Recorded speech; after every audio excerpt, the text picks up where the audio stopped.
Professional women's basketball player, Sophie Cunningham. What's up? What do you say to the people who say, Sophie Cunningham, she shoots those three-pointers, makes them look like free throws?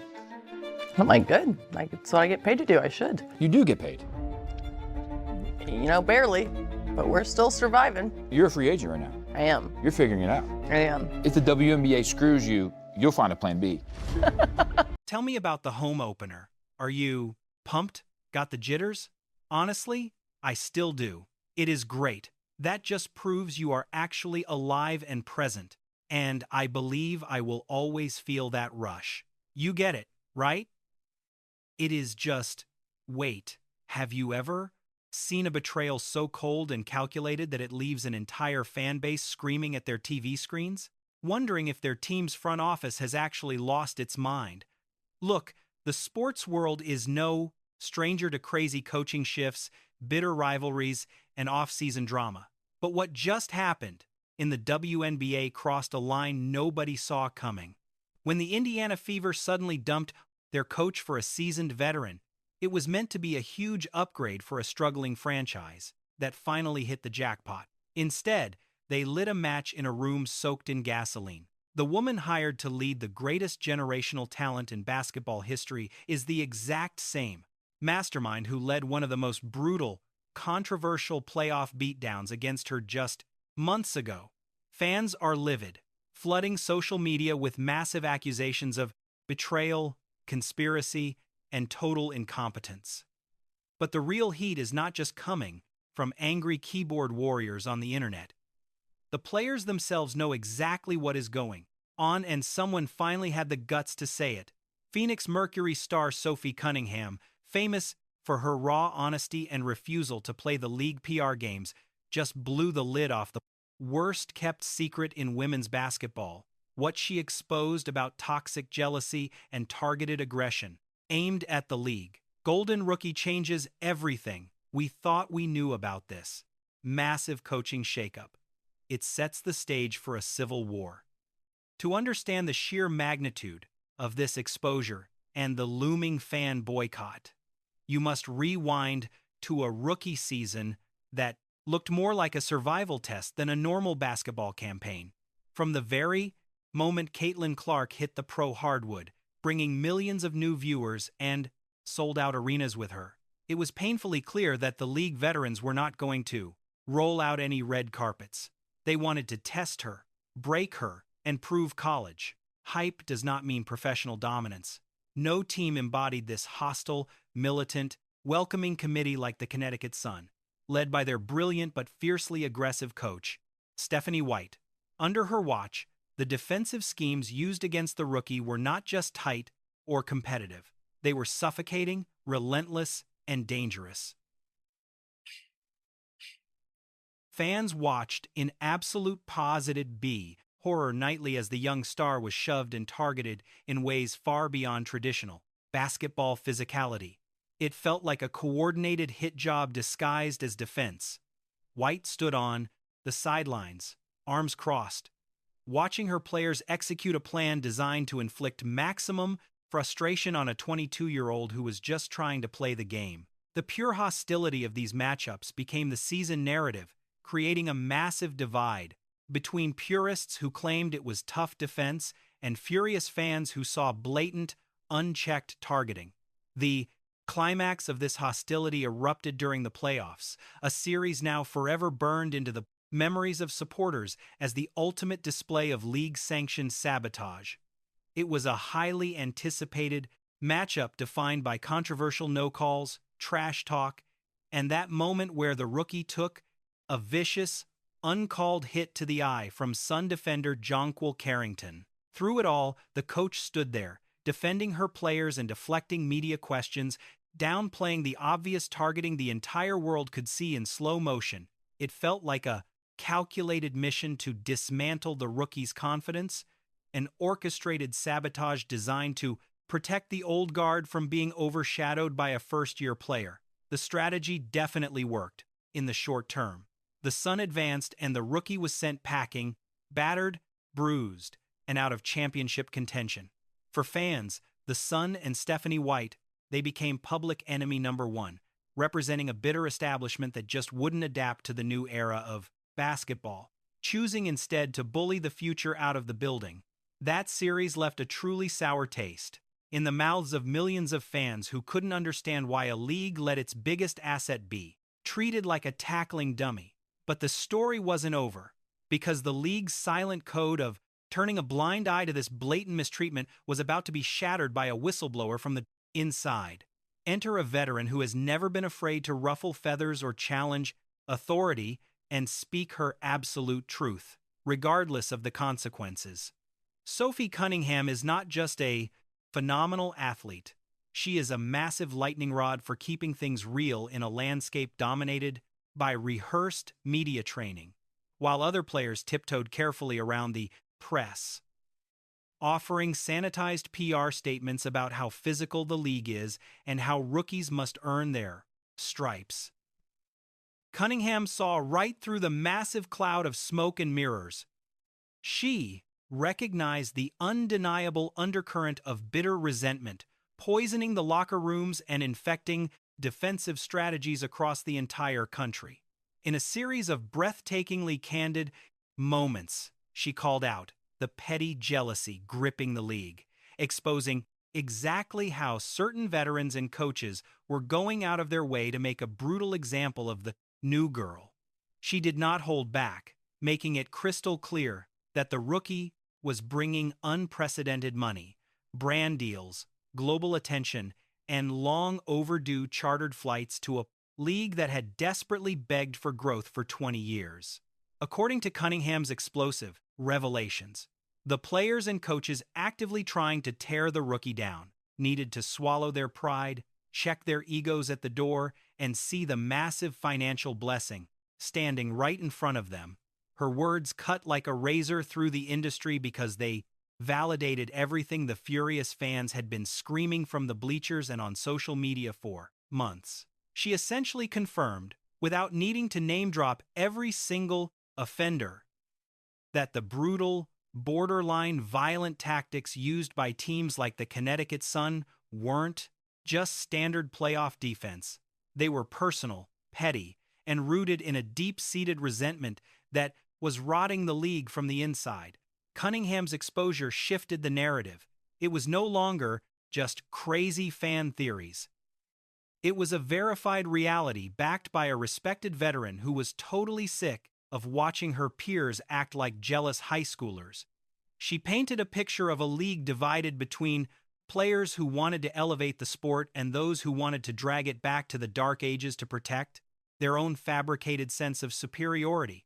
This completely destroyed the facade that Stephanie White and her enforcers were just playing hard-nosed ball, exposing it as a coordinated, jealous campaign.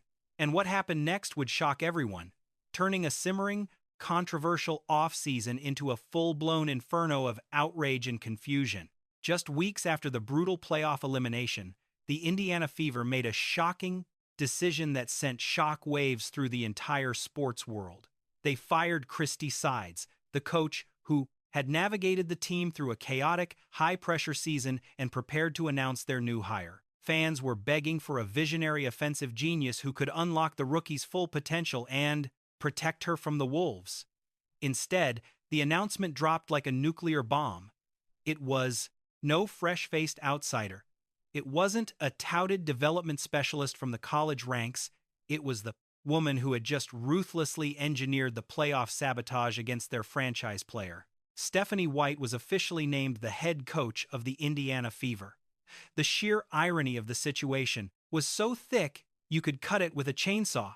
The ultimate architect of the hostility, the coach who stood by smirking while her players poked, prodded, and bruised the league's absolute biggest asset, was now being handed the literal keys to her future. A plot twist so completely absurd that even Hollywood screenwriters would have rejected it for being too unrealistic. The fan reaction was instant, loud, and totally explosive. Social media timelines immediately turned into digital war zones where loyal supporters demanded real answers from the Fever front office and general manager. How could they betray their franchise player so brutally? How could they force a generational icon to take orders from a woman who had just spent a grueling season trying to systematically crush her rhythm and mental peace on the court? Fans pointed right back to that brutal playoff series, circulating high-definition clips of the eye poke, the hard fouls, and those arrogant smirks from the Sun bench, demanding to know how this made any sense for a team building a championship dynasty. The word sabotage started trending globally, with furious fans claiming this was a massive inside job by a league office that basically still did not want to see its newest star truly win on her own terms. People are questioning if Fever management was pressured by the WNBA to control the rookie's massive influence by locking her to an old-school, rigid coach who would limit her freedom. The absolute fury of the fans was not just about winning or losing basketball games anymore. It was about protecting a player they felt was being hunted by the very establishment she was, saving from total financial ruin. But this public outrage was just the surface of a much deeper, far more complicated psychological disaster brewing behind the scenes. You have to look at the intense psychological warfare sitting quietly inside that Indiana locker room, waiting for the season to start. When training camp opens, the dynamic between this new head coach and her superstar franchise player is going to be incredibly, almost suffocatingly tense. Can a player truly trust a leader who just months ago actively encouraged defenders to violently cross the line to stop her? This is the toxic environment the Phoenix Guard was warning us about.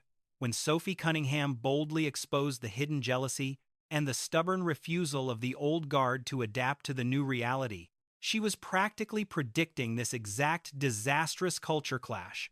The new coach is walking into a building where she is seen as the enemy by millions of protective fans, and she has to somehow convince her young, scarred star that they are now suddenly on the same side.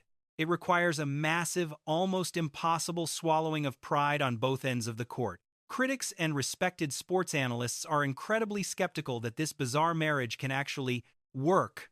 They believe the saying that a tiger never changes its stripes and that the veteran coaching mentality, which believes top rookies must be broken down before being built up, will inevitably clash with a generational talent who already knows how to win and dominate. The massive, undeniable fear is that this controversial hiring now isn't a bold step toward a championship, but a heavily disguised leash, placed around the neck of a player who is getting way too powerful, way too fast. If Stephanie White tries to implement the same gritty, slow, defensive system from Connecticut, she will completely neutralize the fast-paced, deep shooting style that made Caitlin Clark a global phenomenon in the first place. Fans are terrified that White will force Clark to stop shooting from the logo and demand she play a boring, traditional style. This could essentially sabotage her career from the inside out just to prove old methods work. This deep fear of tactical sabotage is what is keeping Fever fans awake at night. It fuels the absolute rage directed at the front office and the general manager. This hidden agenda is what makes the entire situation so fascinating and incredibly volatile. The league has always historically struggled with exactly how to market its bright new stars while trying to respect the fragile egos of its aging veterans. But this current disaster feels entirely different. It feels deeply, uncomfortably personal. The massive, bold revelations from players who refuse to stay silent have painted a truly disturbing picture of a league torn apart. It is split right down the middle between bitter veterans and the lucrative new era. The new Fever coach embodies that stubborn old guard. She is a total grinder who believes every bit of respect is earned through pure grit and physical dominance. This style of play is built on blood, sweat, and hard work. Her defensive schemes in Connecticut were legendary masterclasses in psychological warfare and physical pressure. But trying to apply that same crushing pressure from the bench as a supposed mentor to a young star with millions of fans watching her every move is a dangerous game. Every micro-expression and sideline interaction is now under the microscope. If the young star struggles early in the season or misses shots because this new system keeps her from playing her way, the internet will explode. Those iconic deep threes are what the fans are waiting to see. Claims of internal sabotage will return immediately and much louder than before. This drama will dominate the news cycle. Every single timeout or rest period, or even a sharp word caught on a hot mic, will be instantly picked apart. Fans will treat it as absolute proof that the coach is trying to ruin her own star, just to please the league's jealous veterans. The tension is reaching a breaking point. This level of pressure is unheard of. No modern head coach has faced such intense scrutiny. Stephanie White is entering a total pressure cooker from day one. She is not just coaching, she is walking through a high-stakes emotional minefield. One wrong look or bad play call could trigger a massive backlash that might end her entire coaching career. The fans are not offering a grace period. They will not be patient with this new Indiana project. They demand immediate results, protection for their star, and a modern, high-speed defense. If White fails to deliver on any of these goals, the stadium might turn on her instantly.